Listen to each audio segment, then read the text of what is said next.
மாமன் civil engineer. ஆக்சுவலாக பார்த்தீங்கன்னா உங்களுக்கு பில்டிங்கில் வந்து எப்போவுமே எலக்ட்ரிக்கல் ஒர்க்கு ப்ளம்பிங் ஒர்க் பண்ணுறப்ப நம்ம வந்து ஒரு ஃபோட்டோ எடுத்து வச்சுக்கணும்.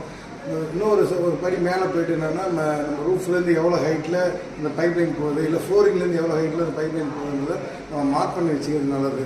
அப்படி இல்லை அப்படின்னா நம்ம ஏதாவது ஒரு ஆல்ட்ரேஷனோ ஒரு ஃபிட்டிங் ஃபிக்ஸ் பண்ணுறோமோ அந்த டைமில் வந்து அங்கே போய் ஆணி அடிச்சுட்டு பஞ்சராக வாய்ப்பு இருக்குது. அது நமக்கே தெரியாமல் அந்த செவர் ஃபுல்லாக வந்து ஷாக் அடிக்கிறதுக்கு வாய்ப்பு இருக்குது, இல்லைன்னா லீக்கேஜ் வரது வாய்ப்பு இருக்குது. நான் எங்கே லீக்கேஜ் வந்து கடைசி வரைக்கும் கண்டுபிடிக்காமல் முடியாமல் போயிடும். இது பெரிய ஒரு ஆராய்ச்சி பண்ணுற மாதிரி ஆகிடும். ஸோ அந்த மாதிரி விஷயங்கள்லாம் தடுக்க அதையும் மீறி சரி இதெல்லாம் பண்ணலை நீங்கள் அப்படின்னா சரி எங்கே இருக்குன்னா எக்ஸ்பர்ட் நிறைய பேர் இருக்கிறாங்க. அது வந்து புதுசாக டெக்னாலஜி நிறையா இருக்குது. இந்த டெக்னாலஜி தெரிஞ்சவங்களை நீங்கள் கான்டாக்ட் பண்ணிங்கன்னா உங்களுக்கு என்னென்ன இடத்துல பைப்லைன் வருதுன்னு சொல்லி காமிச்சிருவாங்க. ஸோ இப்போ பார்த்தீங்கன்னா நம்ம இங்கே ஒரு டெக்னாலஜி இருக்குது. இதை வந்து நம்ம எங்கெங்கே பைப்லைன் போகிறதுன்னு ஈஸியாக கண்டுபிடிச்சிடலாம். இப்போ பார்த்தீங்கன்னா